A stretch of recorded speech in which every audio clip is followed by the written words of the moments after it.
The dining room at the ranch house still had my wife's good china out, the set she only brought down for birthdays. My 68th birthday.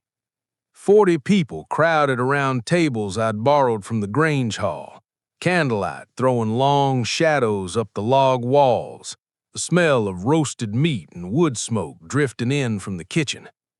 Andrea stood at the head of the table in a blazer that cost more than a month of hay, raising her wine glass, waiting for the room to quiet down.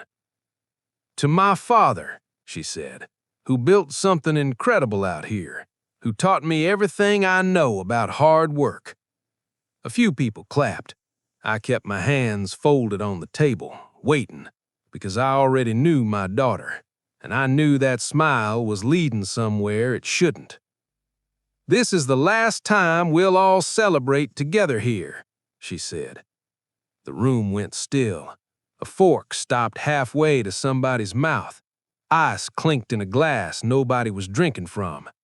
I looked at my daughter's face, calm, composed, like she was reading a quarterly report instead of gutting her own father in front of 40 guests, and felt something in my chest close over, quiet and final, like a door shutting somewhere far off in the house. I smiled back at her anyway. I'd been waiting for her to say something exactly like that. "Well," I said, standing slow, my napkin sliding off my lap onto the floor, "since everybody's here, I've got something to say too." But to understand what I was about to tell that room, you'd need to know what happened 2 weeks before. The barn still smelled like my wife's hand cream, lavender, faint 3 years after she died, still coming off the wood somehow, the way a scent gets into a place and refuses to leave. I was mucking out stall 4 when Andrea's truck came up the gravel, dust rolling behind it like she was in a hurry to get somewhere she didn't actually want to be. She didn't come to the ranch on Tuesdays. Andrea came Sundays for dinner, 40 minutes, then back to town. So when I saw that truck at 11 in the morning, I knew before she said a word that something was off. "You're not fit to run this place anymore, Dad," she said, standing in the dirt in her work heels, arms crossed like she was bracing for weather. 28 years I've run 400 acres outside Sheridan, boarded horses for half the county, buried my wife under the cottonwood by the creek, planted it myself the spring after. And my daughter stood there in that same dirt and told me I wasn't fit to run it, like she was reading it off a form. "Say that again," I told her. "You had a fall in March, Dad. You're 68, not 30. Somebody has to be honest with you." That careful voice she used with clients at the bank, rehearsed, like she'd practiced it in the truck mirror on the drive over. "There's a group," she went on, not waiting for me to answer. "Developers, cabins, an event center, horse trails for tourists. 2.4 million, Dad. That's more than this place'll make in your lifetime, and you know it." "Who's they?" "Kennedy Slater Land Partners. James Kennedy runs it. Fatima Slater does the design side. They've done projects all over the state. Good people." "You've met with them?" She didn't answer fast enough. That silence told me everything. "How many times, Andrea?" "3, maybe 4. Her chin came up, daring me to be angry about it. "Somebody has to think about what happens here when you can't run it anymore. I'm not just going to wait around and let this turn into a mess. This is my land. Your mother's buried on it." "I know that." Her voice cracked, just for a second, and I thought I was talking to my daughter again instead of a stranger wearing her face. Then it shut right back up, smooth as a door swinging closed. "I've got power of attorney set up for when you need it. Thomas Kahn's handling the paperwork. Once you're not able to manage things, I can act for you. I'm just getting ahead of it." Power of attorney.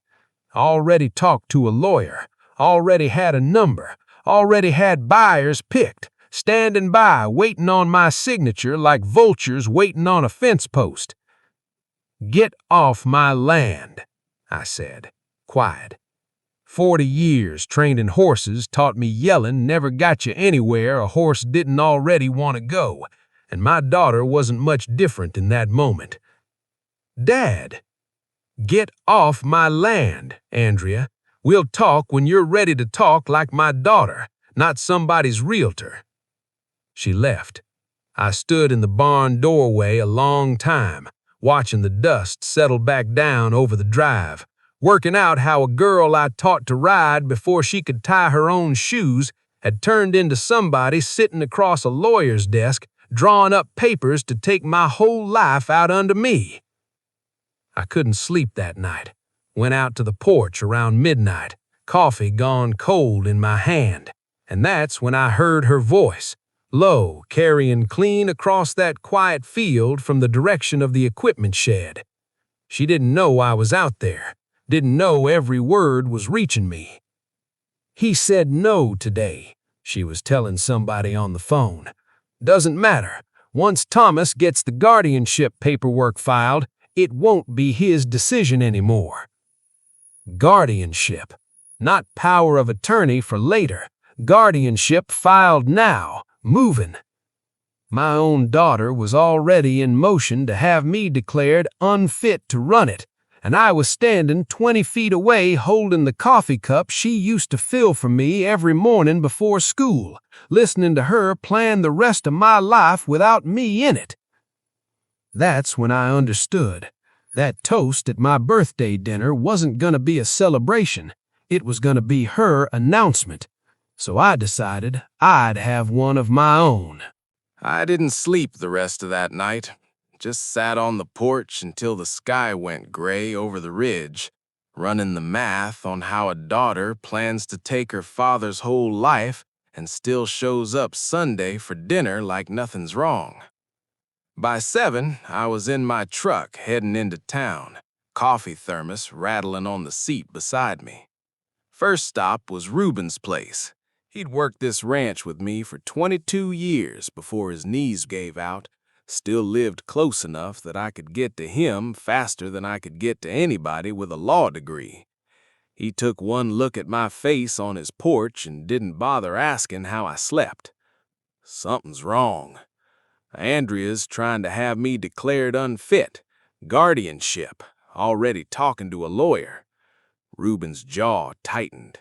He'd known Andrea since she was in diapers, taught her to fish off the east dock before she was tall enough to see over the rail. Say that again? I told him everything.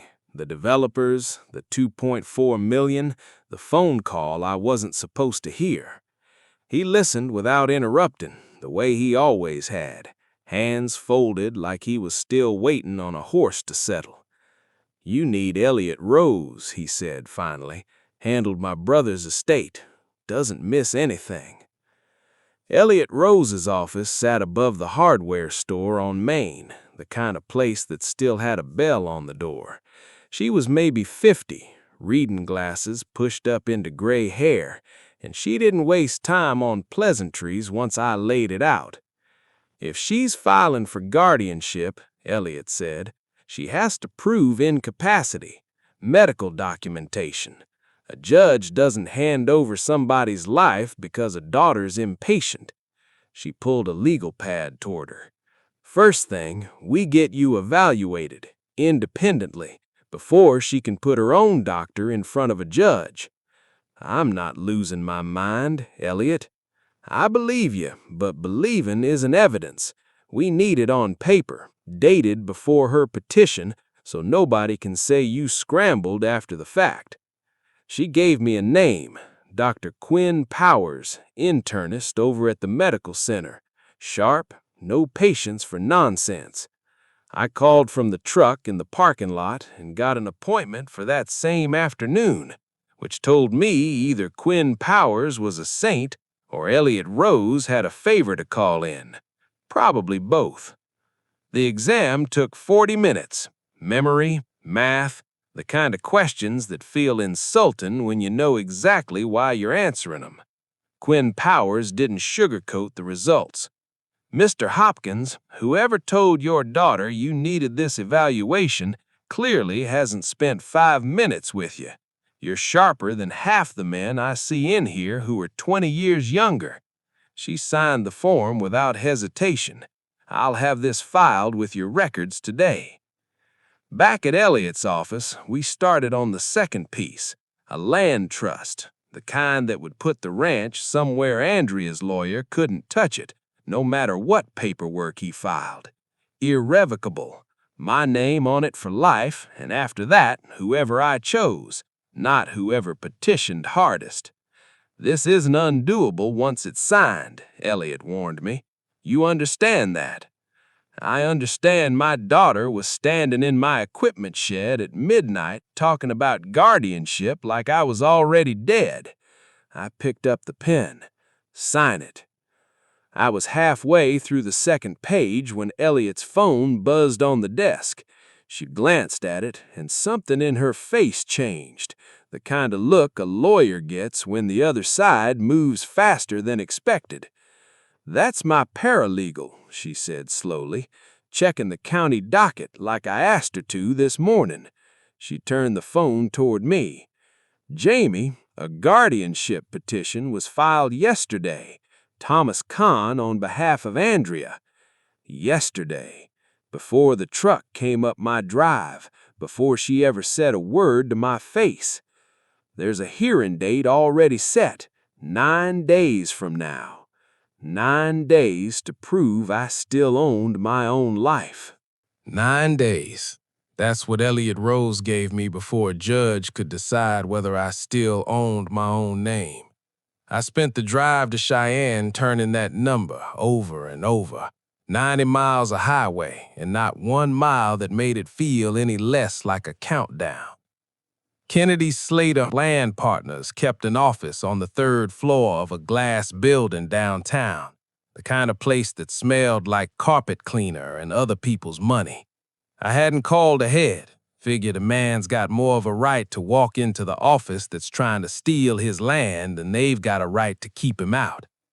The receptionist, Savannah Foley, her nameplate said, looked maybe 25, polished. The kind of polite that's really just a wall with good manners. "Do you have an appointment, sir?" "No, I'm Jamie Hopkins. I believe your firm's been discussing my ranch."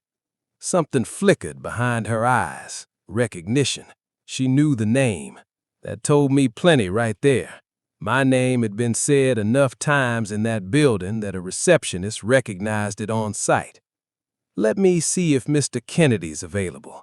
He was. Course he was. Man like James Kennedy doesn't turn away the seller standing in his lobby, even an angry one.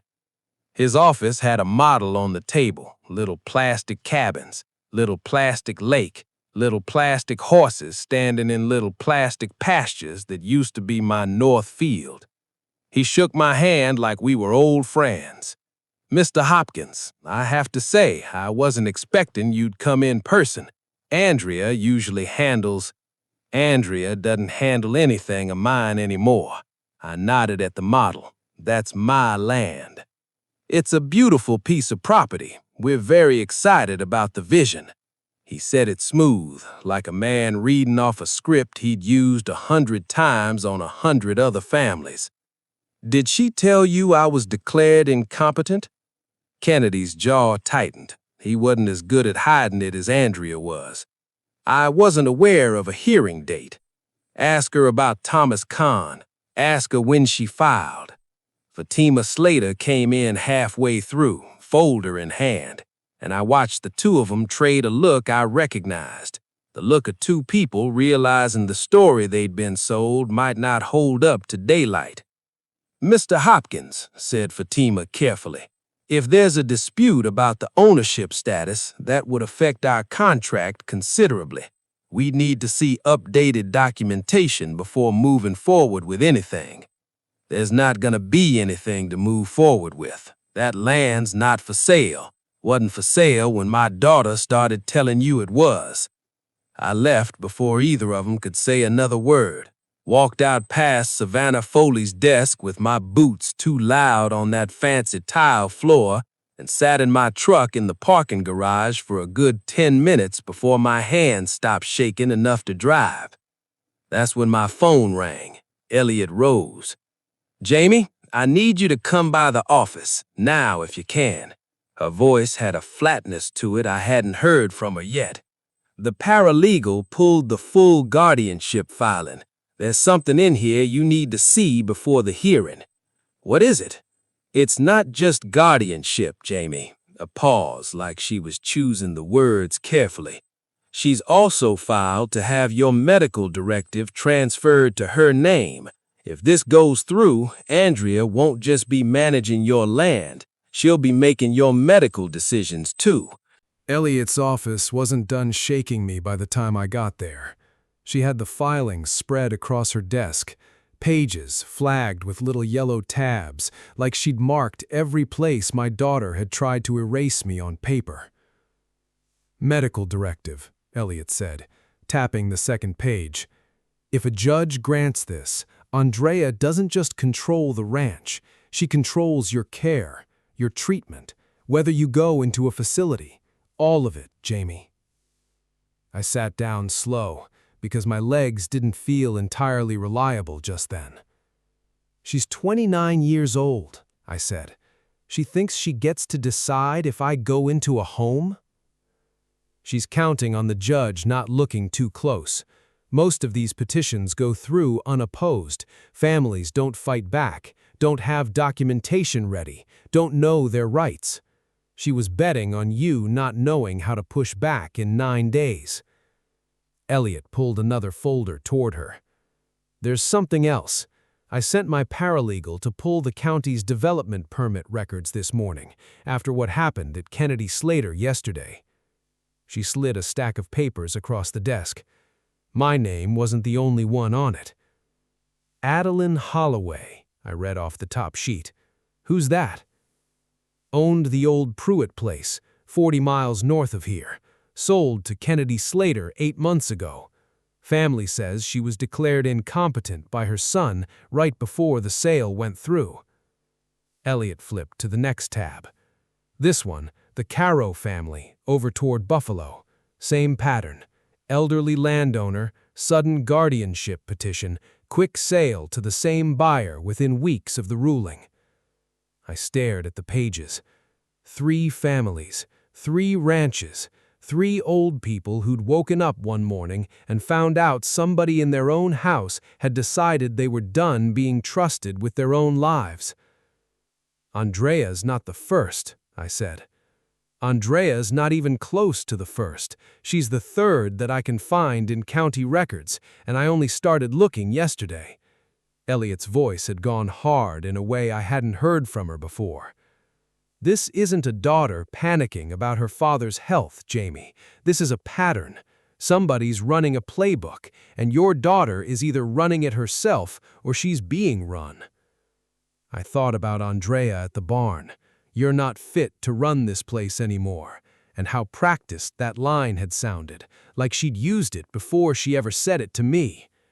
I thought about the toast Andrea would give me 9 days from now, the smile she'd wear while she said it, the way she'd already picked out the words for a party that hadn't happened yet.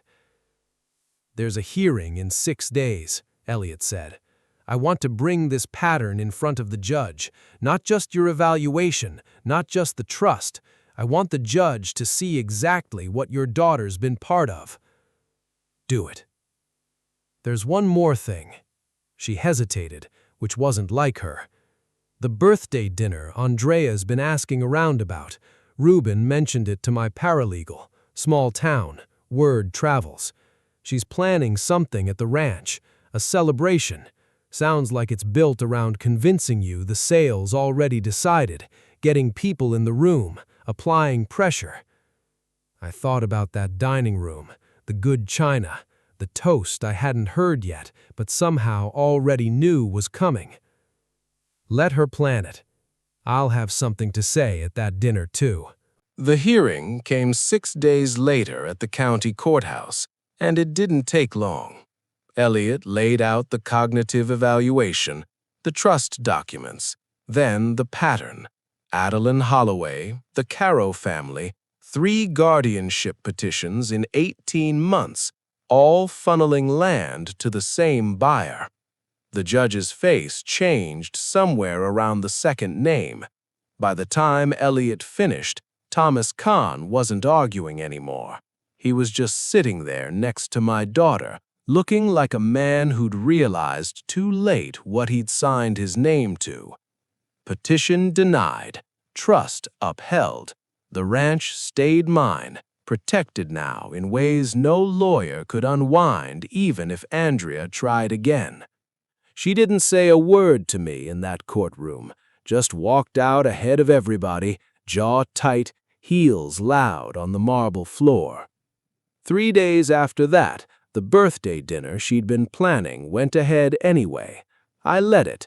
Same dining room, same good china, same 40 guests crowded around borrowed tables. Reuben was there. Elliot came, tucked a folder under her arm like she knew she might need it. Dr. Powers sat near the window with her husband. And at 7:15, right on schedule, Andrea walked in wearing that same blazer, carrying a wrapped box like nothing in the world had happened. "Happy birthday, Dad." She kissed my cheek, same practiced peck she'd given me since she was 16. Dinner went the way dinners go. Plates passed, candles burning low, somebody telling a story about the county fair 30 years back. Andrea kept checking her phone under the table, waiting for a moment I don't think she ever got to have. At 8, she stood, tapped her glass. The room quieted the way rooms do. "To my father, who built something incredible out here." I kept my hands folded, waiting. "This is the last time we'll all celebrate together here." The room went still, same as it had in my memory of a birthday that hadn't happened yet. A fork stopped halfway to somebody's mouth. Andrea's eyes found mine, steady, sure of herself, still certain she'd won something. I stood slow, napkin sliding to the floor. "You're right about one thing, Andrea. This is the last time." I reached into my jacket and pulled out the folder I'd been carrying since the courthouse. 2 weeks ago, I heard you in the equipment shed talking about guardianship paperwork before you said a word to my face. I found out you'd already filed to take my medical directive too, not just the land, my whole life, signed over to you before a judge even looked at the case. I set the folder on the table. Then I found out about Adeline Holloway, the Caro family, 3 old people, 3 ranches, all sold to the same buyer right after somebody's own family decided they were too far gone to matter. Gasps around the table. Reuben's face had gone dark and still.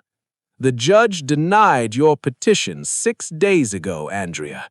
The trust holds. This ranch will never be sold. Not by you, not by whatever's left of Kennedy Slater once the county finishes looking into those other sales." "Dad, please!" Her voice cracked for real this time. No performance left in it. "You stood in my barn and told me I wasn't fit to run my own life. You were drawing up paperwork to put me in a home before you ever asked me how I was doing." I closed the folder. "The only thing that's over tonight is you having any say in what happens to this place or to me." She left before dessert, the same way Mark had left that dining room in the story this one was built from, alone, in the dark, with nothing left to sign. Later, after the guests had gone and the candles had burned down to nothing, I sat on the porch with Reuben and a bottle Elliot had left behind. The horses were quiet in the barn. My wife's cottonwood stood black against the last light over the ridge. I said to the empty chair beside me, the one she used to sit in on nights like this, "Some things aren't for sale. Turns out that includes the people who build them.